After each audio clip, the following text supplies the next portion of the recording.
Sa ating pangkasalukuyang panahon at sa paligid natin na maraming opinyon, may iba't ibang pananaw ang mga tao tungkol kay Jesus. Ngunit tayong mga mananampalataya, merong matibay na batayan ng pagkakilala kay Jesus. At ito ay ang salita ng Diyos mismo. Hindi ang sinasabi lang, hindi ang mga nakasanayan na at mga popular na paniniwala lang ng mga tao, kundi ang batayan ng ating pagkilala kay Jesus ay ang katotohanang ipinapahayag ng Biblia. Ang ating topic po, si Jesus ba ay Diyos? At si Jesus ba ay siya din ang Ama? Pinamagatan natin ang ating aralin na makapangyarihang Diyos, walang hanggang Ama. Pag-aralan natin ito. Ang version ng Biblia na ating gagamitin sa Tagalog po ay ang Bagong ang Biblia at sa English ay New King James Version. Ang katuroang matututunan natin ngayon ay maaring makaapekto hindi lang sa pinanghahawakan nating doktrina at kaligtasan, kundi maging yung ating pagsamba, yung ating pag-asa at paraan ng pamumuhay ay maapektuhan nitong mga katuroang ating matututunan. Basahin po natin ang ating pangunahing talata na pag-aaralan mula sa Isaiah chapter 9, verse 6. Sapagkat sa atin ay ipinanganak ang isang bata, sa atin ay ibinigay ang isang anak na lalaki, at ang pamamahala ay maaatang sa kanyang balikat, at ang kanyang pangalan ay tatawaging kamanghamanghang tagapayo, makapangyarihang Diyos, walang hanggang Ama, prinsipe ng kapayapaan. Maraming katawagan o maraming titulo ang mababasa natin tungkol kay Jesus. Ngunit sa limitadong oras o limitadong panahon sa ating gawain, ito muna yung bibigyang diin natin ngayon. Ang isang bata na sa atin ay ipinanganak, ang kanyang pangalan ay tatawaging Mighty God, Everlasting Father.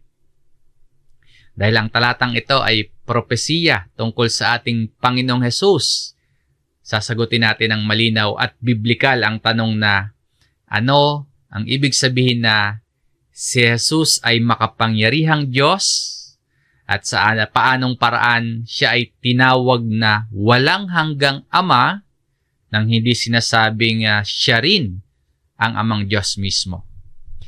Linawin natin ang katuroang ito dahil hindi lahat ng nagsasabing naniniwala sila kay Kristo ay kumikilala sa pagka-Diyos ni Kristo.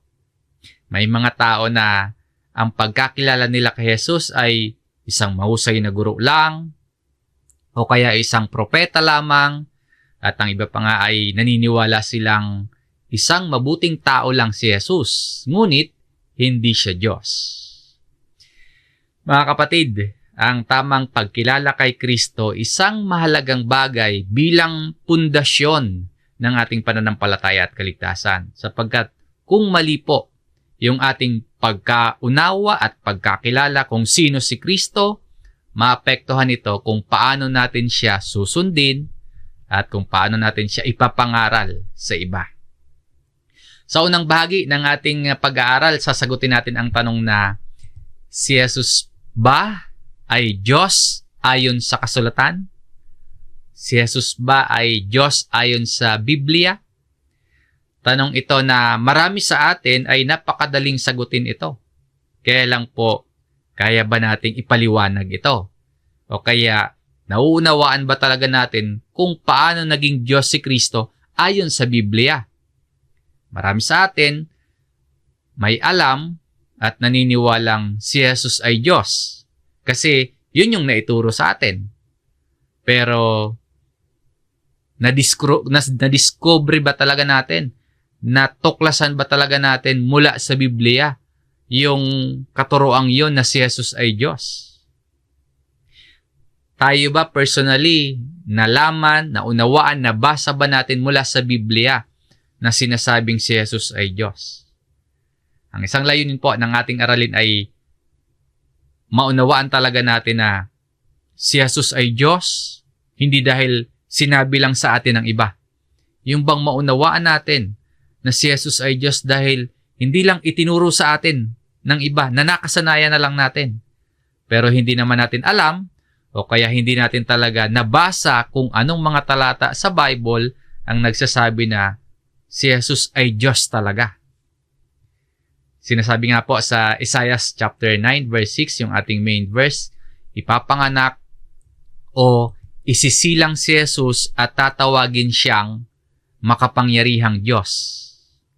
Sapagkat sa atin ay ipinanganak ang isang bata, sa atin ay ibinigay ang isang anak na lalaki, at ang kanyang pangalan ay tatawaging makapangyarihang Diyos. Itong pariralang makapangyarihang Diyos o Mighty God, sa Hebreo po ay El Gibor.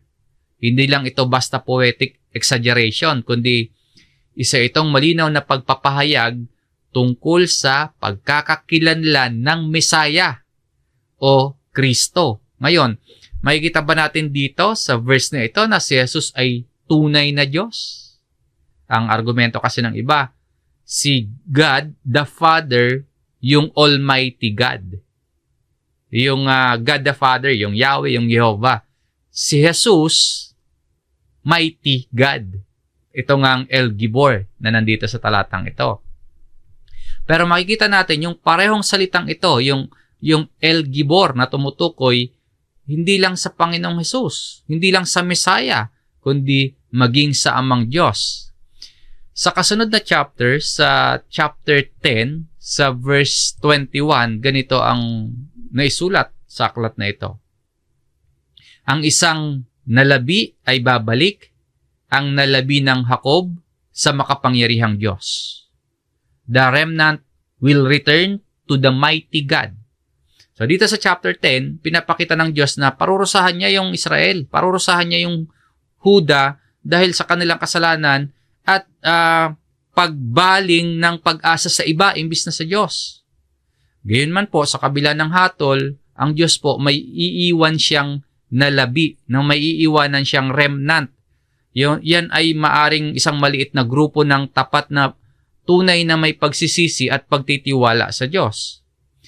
Yung pagbabalik na sinasabi dito, hindi lamang physical na pagbalik o pag-uwi o paglapit sa makapangyarihang Diyos, kundi spiritual na pagbabalik ito sa makapangyarihang Diyos na siyang tanging tagapagligtas nila. So dito po, malinaw na yung tinutukoy na El Gibor ay ang Panginoon, yung God the Father, Panginoong Diyos, ang Diyos ng Israel. So, ang Amang Diyos, makapangyarihang Diyos. Clear po dito sa chapter 10, verse 21. Si Jesus ay makapangyarihang Diyos. Yung parehong titulo, ginamit para sa Panginoong Diyos, ang Ama, yung El Gibor. Dito sa Isaiah chapter 10. Ginamit din para sa ipinangakong Mesyas o ipinanganak sa sinasabi dun sa Isaiah chapter 9. Malinaw po ang pahiwatig ng propeta Isaiah. Ang Mesyas na darating ay may banal na kalikasan, makapangyarihang Diyos. Ang Mesaya ay kapareho ng Diyos Ama sa kanyang banal at makapangyarihang kalikasan. Hindi sinasabi ng teksto, ng verse na ang bata ay magiging parang Diyos, kundi sinasabi po siya ay tatawaging makapangyarihang Diyos, katulad ng pagka-describe dito sa chapter 10 na ang tinutukoy dito ay ang Amang Diyos. So, ang Diyos na tutulong sa nalabi o remnant ay ang parehong makapangyarihang Diyos na ipinangakong darating sa sangkatauhan. Yun ang Mesaya. Ang pahayag na ito, pinalawak at pinagtibay pa sa bagong tipan. Itong sinasabi dito, itong ipinapahayag dito sa Old Testament, pinalawak at pinagtibay pa sa New Testament. Basahin natin ang ilang mga talata. Dito sa John chapter 1 verse 1. Sa simula ay ang salita, at ang salita ay kasama ng Diyos, at ang salita ay Diyos. Yung salita word tumutukoy kay Jesus. Sa verse 14, at naging tao ang salita at tumahang kasama namin at nakita namin ang kanyang kaluwalhatiang gaya ng sa tanging anak ng Ama, puspos ng biyaya at katotohanan. Ang Diyos na sa simula o beginning ay salita na nagkatawang tao, tumahang kasama at nakita ng mga apostol. Ito po yung pundasyon ng incarnation. No? So, si Jesus ay ipinapahayag ng bagong tipan na Diyos. Ayon kay Juan, in the beginning was the Word, and the Word was with God, and the Word was God, and the Word became flesh and dwelt among us. Yan ang sinasabi dito ni Apostol Juan. Sa sulat naman ni Apostol Pablo kay Tito, basahin natin itong Titus chapter 2 verse 13. Habang hinihintay natin ang mapalad na pag-asa at ang pagpapakita ng kaluwalhatian ng ating dakilang Diyos at tagapagligtas na si Hesukristo.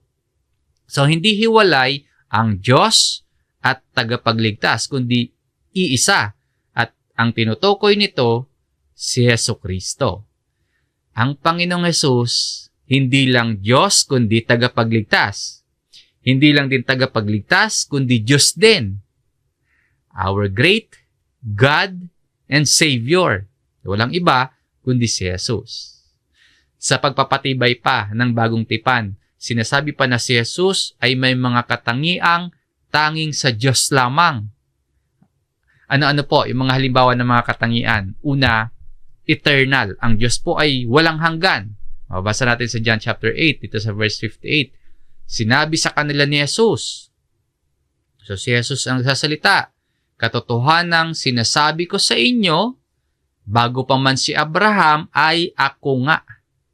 Si Jesus ay eternal, walang hanggan. Yung term na o pariralang ako nga o I am, direktang pag-angkin ito sa banal na pangalan ng Diyos, mababasa natin sa Exodus chapter 3, na yung Diyos ay walang hanggan. Sinasabi ng Panginoong Hesus dito, ako nga.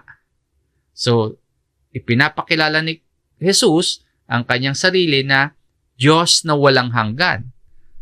Kalawang katangian, makapangyarihan. Katangian ng Diyos na makikita kay Jesus, omnipotent. Matthew chapter 28 verse 18, lumapit si Jesus at sinabi sa kanila, ang lahat ng otoridad sa langit at sa ibabaw ng lupa ay ibinigay na sa akin. All authority sa langit, sa lupa, ibinigay na kay Kristo. Kaya si Jesus makapangyarihan. Walang sino man sa atin maring mag-angkin ng lahat ng kapangyarihan sa langit at sa lupa, kundi si Jesus lang. Kaya si Jesus, pinapakilala niya, pinapahayag niya ang kanyang sarili na may katangian ng Diyos na makapangyarihan. Omnipotent. Sa pangkatangian, si Jesus ay gumagawa ng mga gawa ng Diyos. Anong halimbawa ng mga gawa ito? Number 1, pagpapatawad ng kasalanan. Marcos chapter 2, verse 7. Bakit nagsasalita ng ganito ang taong ito? Siya'y lumalapas tangan.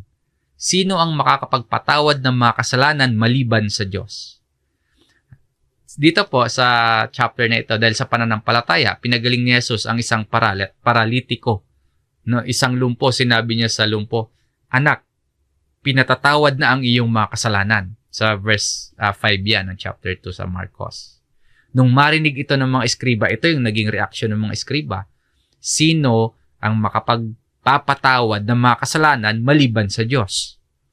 Sinasabi ito ng mga eskriba bilang akusasyon kasi sa nakita niya, sa narinig nila na sabi ng Panginoong Hesus doon sa pinagaling niyang paralitiko, anak, pinatatawad na ang iyong kasalanan. So, sinasabi ng mga eskriba bilang akusasyon ito. Pero sa katotohanan, hinihayag din nila ang isang dakilang katotohanan. Anong katotohanan yon? Na tanging Diyos lamang ang makakapagpatawad ng kasalanan. At si Jesus bilang Diyos, may ganitong kapangyarihan, ang makapagpatawad. Nung malaman ni Jesus na nagtatanong ng ganito, itong mga eskriba, sinabi sa kanila ni Jesus, mga kasunod na talata, bakit nagtatanong kayo ng ganito sa inyong mga puso? Alin ba ang mas madali? Sabihin sa lumpo na pinatatawad na ang iyong mga kasalanan o ang sabihin na tumayo ka, damputin mo ang iyong higaan at lumakad ka? Hindi itinanggi ni Jesus yung akusasyon na sino ang makakapagpatawad ng mga kasalanan maliban sa Diyos. Pinatunayan pa nga niya yung kanyang authority. Kasi sinabi niya doon sa pinagaling niyang paralitiko na pinatatawad na yung kanyang kasalanan. Ang isang makikita nating gawa ng Diyos na ginawa pa ni Jesus bukod sa pagpapatawad ng kasalanan ay itong pagbibigay buhay. Sa John chapter 5 verse 21, isa pang katangian ng Diyos na gawa ng Diyos lamang na ginagawa at may kakayahan ang Panginoong Hesus ay ito, sapagkat kung paanong ibinabangon ng Ama ang mga patay at sila'y binubuhay, gayon din naman binubuhay ng Anak ang sinumang nais niya. Pinapaliwanag dito na kung paanong yung Ama bumubuhay ng mga patay, ay ganon din ang Anak, si Jesus. Binubuhay niya yung sinumang nais niya, sinumang naisin niya. Pinapakita nito yung kapangyarihang magkaloob ng buhay ay isang karapatang para sa Diyos lamang. Bukod sa mga katangiang ipinapahayag ng mga talatang ating binasa na si Jesus ay Diyos, ang Ama mismo, ang Panginoong Diyos mismo, tinawag na Diyos si Jesus. Hebrew chapter 1 verse 8. Ngunit tungkol naman sa Anak ay sinasabi ng Ama tungkol sa Anak, eto, ang iyong trono o Diyos ay magpakailanman at ang setro ng katwiran ang siyang setro ng iyong kaharian. Sa talatang ito, makikita ang isa sa pinakamalinaw na patunay ng pagka-Diyos ni Jesus dito sa Bagong Tipan. Hindi lamang ito obserbasyon ng mga tao, kundi ito ay pahayag mismo ng Amang Diyos tungkol sa kanyang Anak. Your throne, O God.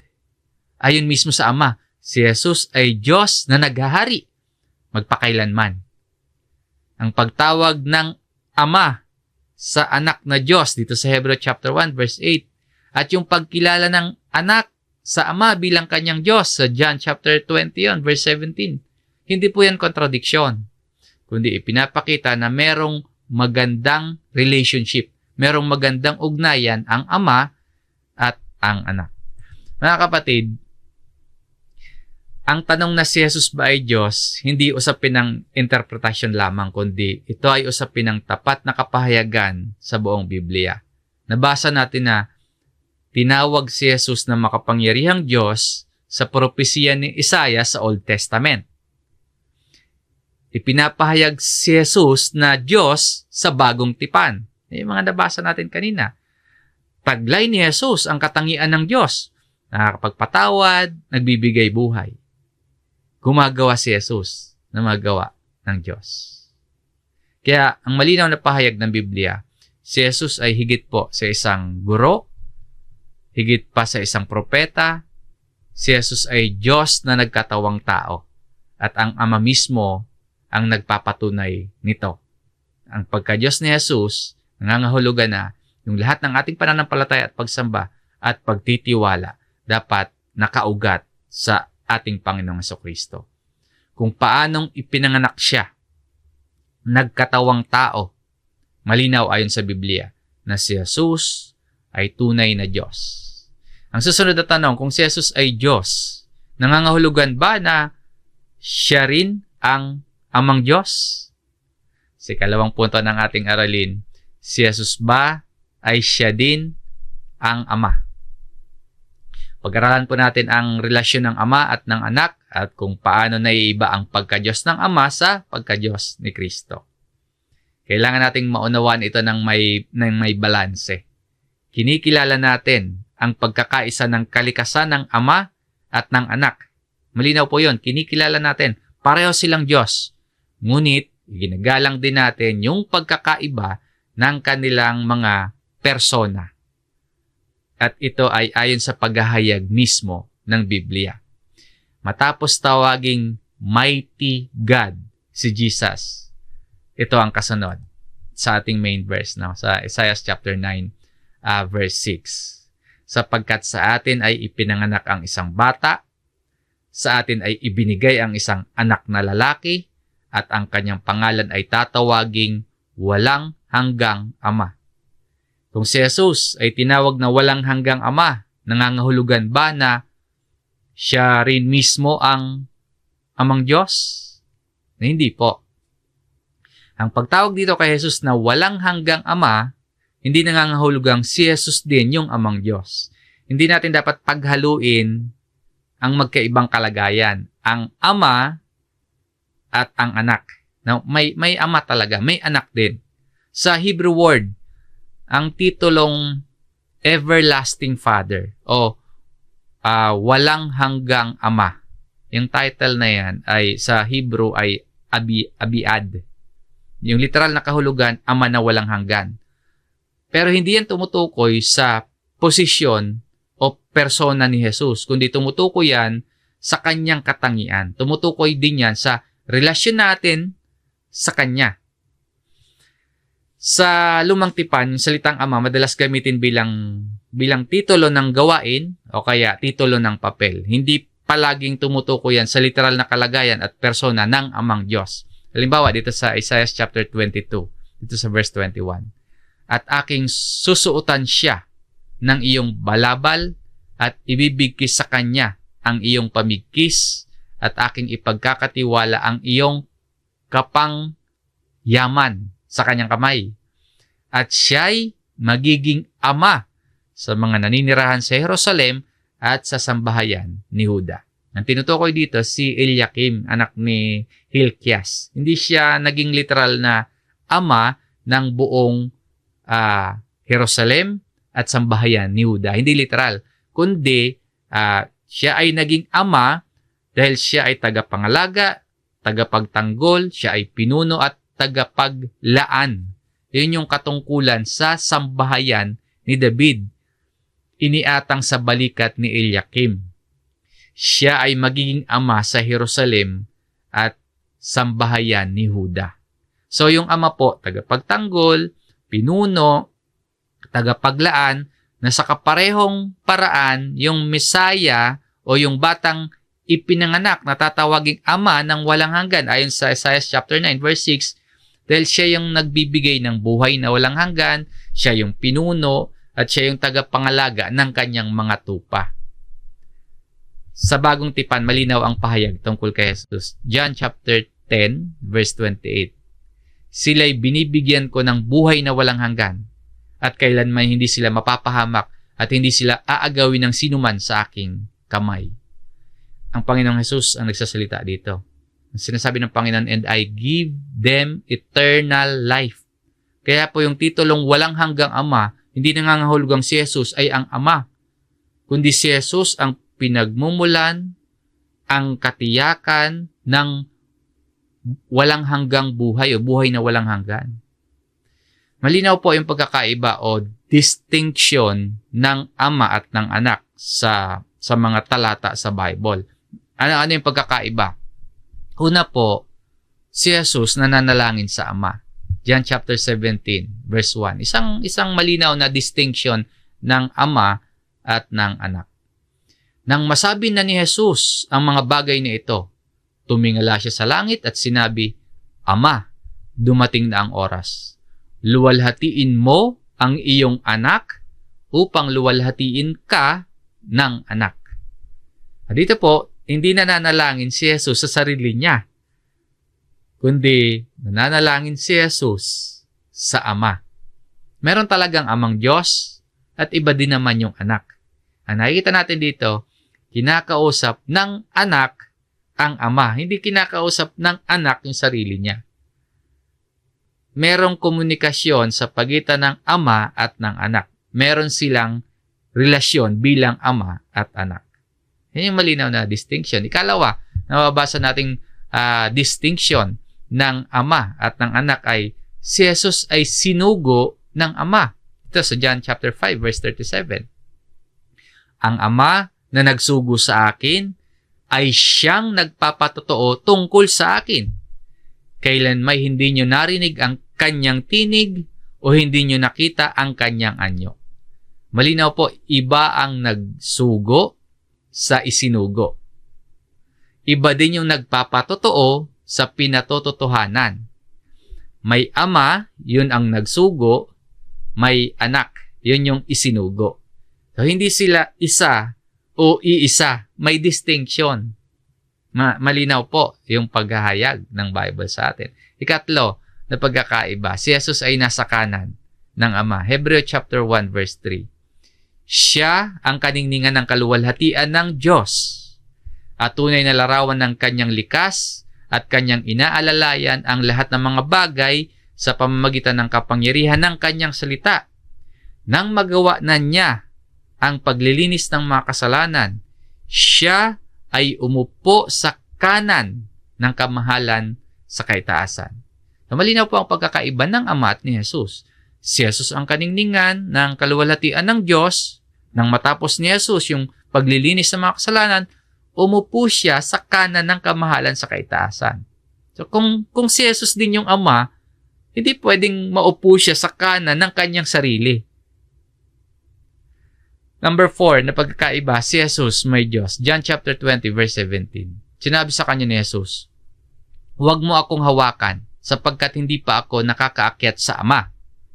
Ngunit, pumunta ka sa aking mga kapatid at sabihin mo sa kanila, aakyat ako sa aking Ama at inyong Ama, sa aking Diyos at inyong Diyos." To my Father, sabi ng Panginoong Jesus, to my God. Malinaw na ipinapakita mismo ng Panginoong Jesus na siya ay hiwalay na persona, ngunit may kaugnayan sa Ama.